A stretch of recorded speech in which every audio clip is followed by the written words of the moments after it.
Garis pertama yang istimewa pada segitiga itu adalah garis tinggi.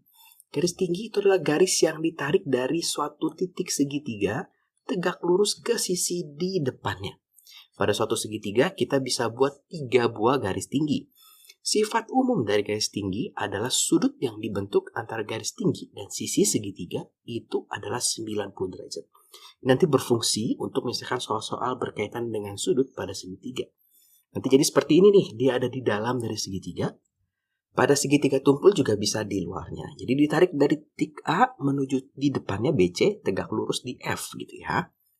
Bagaimana cara melukis garis tingginya? Untuk melukis garis tinggi, ya kita akan menggunakan jangka ya. Kalau menggunakan penggaris bisa juga sih, tapi biasanya kurang presisi. Kalau menggunakan busur juga bisa gitu ya. Tapi nanti ada beberapa garis yang agak sulit menggunakan busur dan harus menggunakan jangka. Nah, di sini kakak punya sebuah segitiga. Langkah pertama, jarum jangka itu pada suatu titik di segitiga. Misalnya kakak taruh dia di titik C. Jarumnya di sini, di titik C. Kemudian kita buka jangkanya, terus kita buat jangkanya, buat busur. Kita gerakkan jangkanya supaya dia memotong sisi di depannya di 2 titik. Berarti memotong AB. Nah, ini kalau di sini segitiganya tadi hanya sampai sini, belum memotong 2, maka kakak perpanjang. Boleh. Maka di sini kakak punya titik P, dan di sini kakak punya titik Q. Ya, itu langkah pertama. Jadi titik di C, diputar, memotong. Langkah kedua, kita akan menaruh jarum di titik P. Jadi taruh di sini. Jarumnya dibuka sedemikian rupa, kita membuat busur kecil yang nomor 2 ini. Tanpa mengubah besar dari jangkanya, jadi jangan dikecilin, jangan dilebarin lagi jangkanya, tetap dengan yang sama, kita taruh jarumnya di Q, kita bikin yang nomor 3. Kalau nggak ketemu gimana? Oh, berarti besarin dulu sedikit, ya, baru diulang lagi di P dan di Q. Nanti kita ketemu yang namanya titik R. Nanti garis tingginya tinggal ditarik dari C ke R. Nah, dapat garis tingginya. Gampang ya? Sekarang garis yang kedua itu namanya adalah garis bagi. Garis bagi adalah garis yang ditarik dari suatu titik segitiga membagi sudut titik tersebut menjadi 2 sudut yang sama besar. Jadi fungsinya dia adalah membagi sudut, garis bagi. Pada suatu segitiga kita bisa buat 3 buah garis bagi. Ya, jadi seperti ini nih. Ini si C-nya dibagi. Nah, ini dibagi menjadi 2 sudut yang sama besar. Si A-nya dibagi menjadi 2 sudut yang sama besar. Si B-nya dibagi menjadi 2 sudut yang sama besar. Yang di dalam itu disebut garis bagi dalam. Ketiganya bertemu di satu titik, misalkan titik O. Titik O ini adalah pusat dari lingkaran singgung dalam segitiga. Jadi dia dari pusat lingkaran singgung dalam. Jadi kalau jangkanya kita taruh di titik ini, kemudian kita kira-kira tegak lurus gitu ya, pensil jangkanya di sini. Kemudian kita putar, maka kita punya lingkaran singgung dalam segitiga. Jadi ini harus bersentuhan, Kalau lewat sedikit atau kurang sedikit, artinya gambar kita kurang bagus. Nanti selain di dalam, ada juga yang namanya lingkaran singgung luar. Seperti namanya, maka dia juga dibentuk dari garis bagi. Jadi misalnya di sini kakak punya titik sudut C dibagi 2. Menjadi 2 sudut yang sama besar, dan titik B dibagi 2 menjadi 2 sudut yang sama besar. Ketemu 2 titik di sini. Nah, ini kalau diperpanjang harusnya ketemu juga di sini. Ini akan membuat suatu lingkaran. Wah, ini nggak lingkaran banget nih. Lingkaran singgung yang menyinggung sisi-sisi perpanjangannya, gitu ya. Itu namanya lingkaran singgung luar karena di luar segitiga. Lingkaran singgung dalam berarti dia di dalam segitiga. Cukup mudah ya, sifat utamanya adalah membagi sudut segitiga menjadi 2 sudut yang sama besar. Nanti ini akan berguna untuk menyelesaikan soal-soal yang berkaitan dengan sudut pada segitiga. Sekarang bagaimana cara melukis garis bagi? Kita bisa melukis garis bagi ini dengan menggunakan jangka dengan langkah-langkah seperti berikut. Jarum jangka pada salah satu titik yang mau dibagi sudutnya. Misalkan kita mau membagi sudut A, ya. Kita akan buka jangkanya untuk memotong sisi di sampingnya, sisi AC dan sisi AB. Seperti ini. Nanti kakak punya di sini titik B dan di sini kakak punya titik Q. Jarum jangka pada titik B Kemudian nih kalau sudah dapat ini PQ, jarumnya di P, sama seperti tadi, kita akan buat busur kecil, ya. 2 kali di P dan di Q, jarumnya 1 kali di P, mendapatkan garis nomor 2 ini. Terus dipindah ke Q tanpa diubah lebarnya, jangan dibesarin, jangan dikecilin, mendapat garis nomor 3. Kita ketemu di sini titik R. Nah, berarti nanti tinggal garis baginya, tinggal ditarik. Dapat nih garis baginya. Nanti kalau mau bikin lingkaran singgung dalamnya, berarti kalian bikin lagi nih. Garis bagi sudut C, garis bagi sudut B, dapat titiknya, baru bisa gambar lingkaran singgung dalamnya. Sekarang yang ketiga, kakak mau ajarkan yang namanya garis sumbu. Garis sumbu adalah garis yang tegak lurus, sisi segitiga, dan membagi sisi tersebut menjadi 2 bagian yang sama besar ya. Dia membagi sisi menjadi sama besar, tapi tidak ditarik dari sudut di depannya. Jadi dia akan seperti ini. Jadi kakak harus membagi ini, dia tegak lurus dan membagi 2 sama besar, tegak lurus dan membagi 2 sama besar, tegak lurus dan membagi 2 sama besar. Kakak punya 1 titik di sini. Ya, kita bisa bikin 3 buah. Ketiganya bertemu pada 1 titik, dan titik ini menjadi pusat lingkaran luar. Bukan lingkaran singgung luar, tapi lingkaran luar. Jadi seperti ini. Dia akan melewati ketiga titik sudut dari segitiga si lingkaran ini. Jadi pusatnya di sini. Jangkanya kalau kamu taruh sini, kalau kamu gambar garis sumbunya dengan baik, kita taruh sini, kemudian kita putar. Nah, ini pasti menyinggung ketiga sisinya. Bagaimana sih cara melukis garis sumbu? Tetap kita akan menggunakan jangka. Nah, di sini kakak punya sebuah segitiga. Kakak akan taruh jarum pada salah satu titik segitiga di mana yang sisinya mau kita bagi. Misalnya kakak mau bagi sisi AB, maka jarumnya di A nih, pertama kali. Kemudian kakak buka jangkanya kira-kira lebih besar setengah, ya, lebih besar dari setengah sisi tersebut. Kira-kira aja, jangan terlalu kecil. Ya, jangan terlalu besar juga. Kalau terlalu besar nanti gambarnya terlalu besar. Jadi kira-kira setengah lebih sedikit lah, atau 3/4 dari si garis yang mau kita bagi, yaitu si AB. Kemudian kita memotong salah satu sisi pada titik tersebut. Ya. Nah, nanti kita akan bikin seperti ini. Jadi di titik A, kakak akan bikin garis nomor 2 ini. Ini lebih dari setengah. Tanpa mengubah besar jangka, jarum berpindah ke titik B. Di sisi yang sama. Jadi kalau kita mau potong si ini, si siapa AB, di A kita potong seperti ini. Ya, dapat titik di sini tapi itu nggak akan kepake. Pindah ke titik B, kemudian kita tarik seperti ini. Maka kita mendapat titik 2 di sini, P dan titik Q. Nanti garis sumbunya gampang, tinggal kita hubungkan dari atas ke bawah, maka kita dapat garis sumbunya. Ini pasti tegak lurus dan ini pasti kebagi 2. Gampang ya? Nanti untuk menggambar lingkaran luarnya, maka kita tinggal menggambar ketiga garis sumbunya, ketemu satu pada satu titik, baru kita gambar lingkaran luarnya. Jadi cukup mudah ya. Sekarang kita belajar tentang garis berat. Kalau garis berat itu seperti garis sumbu, ya, cuma bedanya apa nih? Bedanya dia garis dari suatu titik sudut segitiga membagi sisi di depannya menjadi 2 bagian sama besar.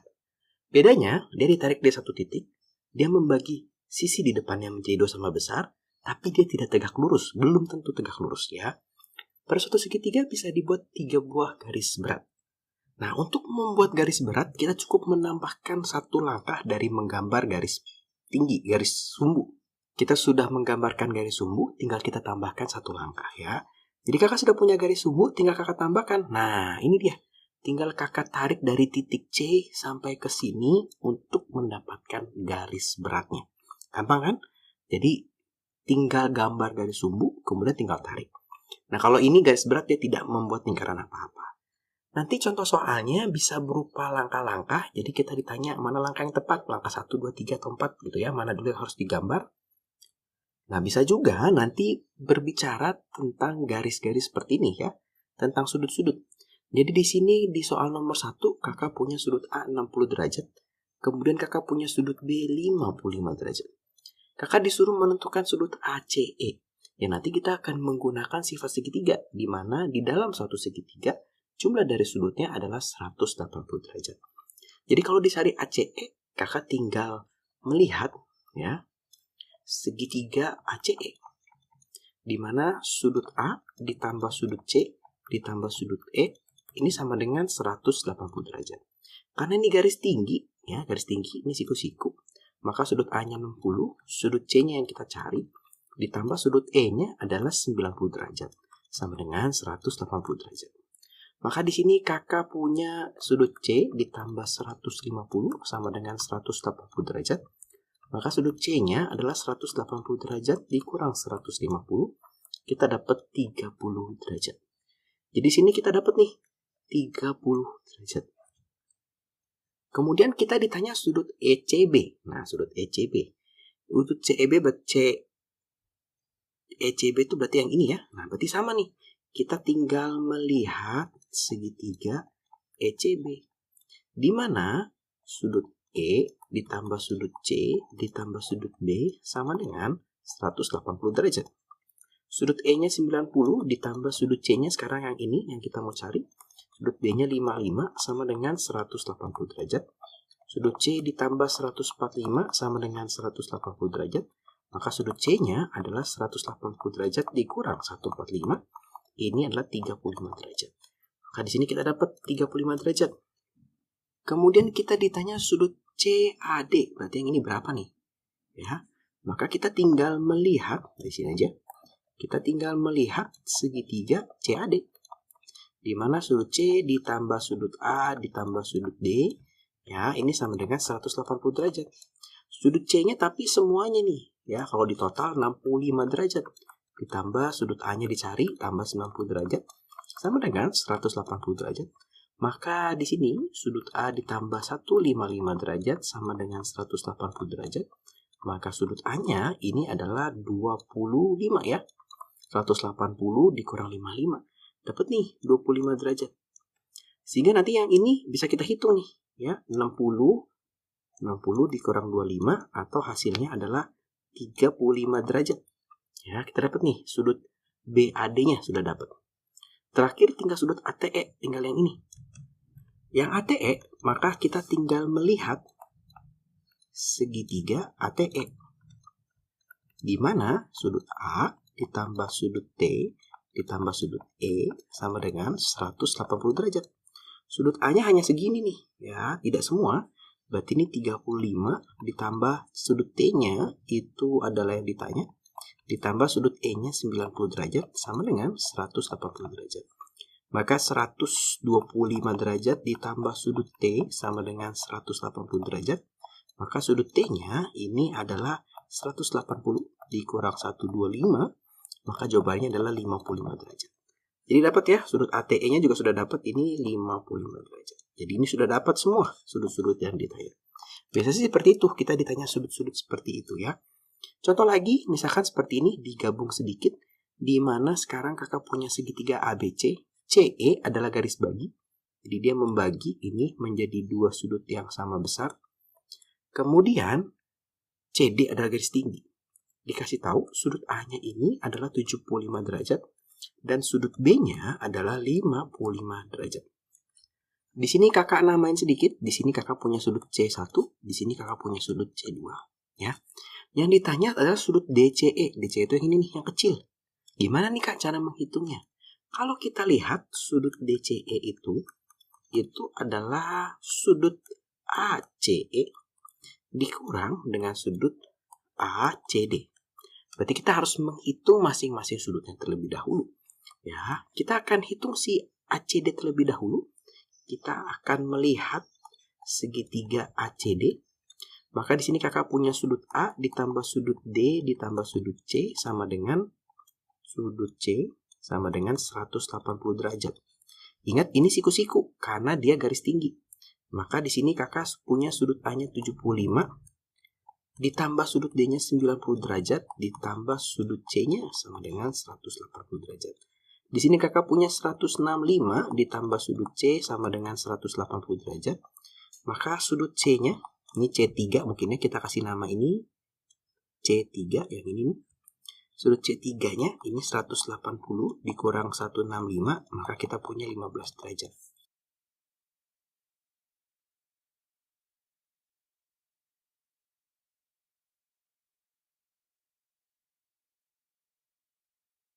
ACD nih 15 derajat ya.